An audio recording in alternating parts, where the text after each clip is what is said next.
Rajasthan Royals చాలా రోజుల తర్వాత మ్యాచ్ గెలిచింది. నిజానికి ఈ సీజన్ను రాయల్స్ అద్భుతంగా ఆరంభించింది. వరుసగా 3 మ్యాచ్లు గెలిచి పంజాబ్తో కలిసి టేబుల్ టాపర్గా పోటీ పడింది. కానీ ఆ తర్వాత ఏమైందో తెలియదు కానీ రాజస్థాన్ రాయల్స్ను వరుసగా అపజయాలు వెంటాడాయి. చివరకు ప్లే ఆఫ్ చేరుకుంటుందా లేదా అనిపించింది. స్టిల్ ఆ టీంకు ప్లే ఆఫ్ చేరడానికి ఎన్ని అవకాశాలు ఉన్నాయో. చివరి మ్యాచ్లో ఓడిపోతే పంజాబ్, చివరి మ్యాచ్ గెలిస్తే రాజస్థాన్ ఇంటికి వెళ్ళడానికి కూడా అవకాశాలు ఉన్నాయి. కీలక సమయంలో రాజస్థాన్ రాయల్స్ భారీ విజయాన్ని సొంతం చేసుకుంది. ముఖ్యంగా 220 పరుగుల లక్ష్యాన్ని మరో 5 బంతులు మిగిలి ఉండగానే ఛేదింగ్ చేసింది. బహుశా ఈ మ్యాచ్లో రాజస్థాన్ రాయల్స్ సొంతగడ్డపై మ్యాచ్ ఆడింది. జైపూర్లోని స్టేడియంలో. పైగా తప్పక గెలవాల్సిన పరిస్థితి కాబట్టి ప్రెజర్ ఉంటుంది. పైగా భారీ టార్గెట్, ఖచ్చితంగా గెలవాల్సిన మ్యాచ్. అయినప్పటికీ ఒత్తిడిని జయించి మరీ మ్యాచ్ గెలవడం విశేషం. ఈ మ్యాచ్లో ఫస్ట్ బ్యాటింగ్ చేసిన లక్నో సూపర్ జెయింట్స్ 5 వికెట్లు కోల్పోయి 220 పరుగుల భారీ స్కోర్ సాధించింది. ఈ టీంకు Mitchell Marsh and Jos Inglis అదిరిపోయే ఆరంభాన్ని అందించారు. అలా ఇలా కాదు, 8.2 ఓవర్లకే 109 పరుగుల భారీ ఓపెనింగ్ పార్ట్నర్షిప్. మరీ ముఖ్యంగా స్టార్టింగ్లో జాస్ ఇంగ్లీష్ అయితే చెలరేగిపోయాడు. 29 బంతుల్లోనే 60 పరుగులు చేశాడు. 7 ఫోర్లు 3 సిక్సర్లతో అటు సూపర్ ఫామ్లో ఉన్న మిచెల్ మార్ష్ మరోసారి చెలరేగిపోయాడు.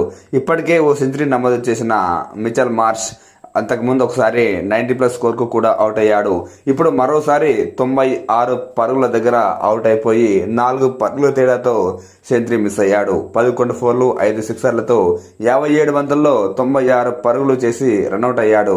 ఆ తర్వాత నికోలస్ పూరన్ 2 సిక్సర్లతో 16 పరుగులు చేస్తే చివరి రిషబ్ పంత్ 35 పరుగులతో మ్యాచ్ను మంచి స్కోర్ అందించాడు. దీంతో రాజస్థాన్ రాయల్స్కు దాదాపు 221 పరుగుల టార్గెట్. ముఖ్యంగా రాయల్స్ అయితే బౌలింగ్లో కాస్త ఫెయిల్ అయిందని చెప్పొచ్చు. ముఖ్యంగా బ్రిజేష్ శర్మ అయితే 4 ఓవర్లకు 44 పరుగులు ఇచ్చుకుంటే సుశాంత్ మిశ్రా కూడా 4 ఓవర్లకు 46 పరుగులు ఇచ్చుకున్నాడు. ఇలా వికెట్లు తీయలేదు, పైగా పరుగులు ఇచ్చుకున్నారు. పైగా బ్యాటింగ్ పిచ్ కావడంతో బౌలర్లు ఏం చేయలేకపోయారు. కానీ బౌలింగ్లో ఫెయిల్ అయిన రాజస్థాన్ రాయల్స్ బ్యాటింగ్లో మాత్రం అద్భుతం చేసింది. ముఖ్యంగా మొదట్లో యశస్వి జైస్వాల్ చెలరేగిపోయాడు. ఒకే ఓవర్లో 3 ఫోర్లు 1 సిక్సర్తో చెలరేగితే ఆ తర్వాత వైభవ్ సూర్యవంశీ రిథమ్ను అందుకున్నాడు. ముఖ్యంగా జైస్వాల్ మొదట్లో 23 బంతుల్లోనే 43 పరుగులు చేసి అవుట్ అయ్యాడు. 8 ఫోర్లు 1 సిక్సర్తో సూర్యవంశీతో కలిసి 7 ఓవర్ల లోపే 70 పరుగుల పార్ట్నర్షిప్ అందించారు. కానీ జైస్వాల్ అవుట్ అయ్యాక సూర్యవంశీ మరింత చెలరేగిపోయాడు. 10 సిక్సర్లు 7 ఫోర్లతో 38 బంతుల్లోనే 93 పరుగులు. అంటే తన స్ట్రైక్ రేట్ ఆల్మోస్ట్ 250 కావడం విశేషం. ఓపెనర్లే 50% మ్యాచ్ను ఫినిష్ చేస్తే ఆ తర్వాత సూర్యవంశీ, ధ్రువ్ జురెల్ కూడా భారీ పార్ట్నర్షిప్ను అందించారు. ధ్రువ్ జురెల్ మొదట్లో స్లోగా ఆడితే సూర్యవంశీ చెలరేగాడు. వీళ్ళిద్దరూ సెకండ్ వికెట్కు 105 పరుగుల పార్ట్నర్షిప్ అందించారు. ఆల్మోస్ట్ మ్యాచ్ ఇక్కడే ఫినిష్ చేశారు. సూర్యవంశీ కూడా సెంచరీ చేసేలా కనిపించిన 93 పరుగుల దగ్గర అవుట్ అయ్యాడు 38 బంతుల్లో. చివరిలో ధ్రువ్ జురెల్ సిక్సర్తో మ్యాచ్ను ముగించాడు. 38 బంతుల్లో 53 పరుగులు చేసి అటు డెనవన్ ఫెరీరా కూడా 6-4తో రాణించాడు. రాజస్థాన్ రాయల్స్ మరో 5 బంతులు మిగిలి ఉండగానే మ్యాచ్ ఫినిష్ చేసింది. అటు లక్నో బ్యాటింగ్లో సూపర్గా రాణించిన బౌలింగ్లో మాత్రం పూర్తిగా ఫెయిల్ అయింది.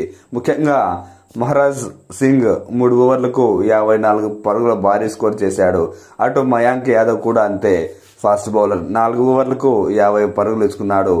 ప్రిన్స్ యాదవ్ 4 ఓవర్లకు 38 పరుగులు. ఇలా ప్రతి బౌలర్ కూడా ఎక్స్పెన్సివ్గా ప్రూవ్ అవడమే కాకుండా వికెట్లు కూడా తీయలేకపోయారు.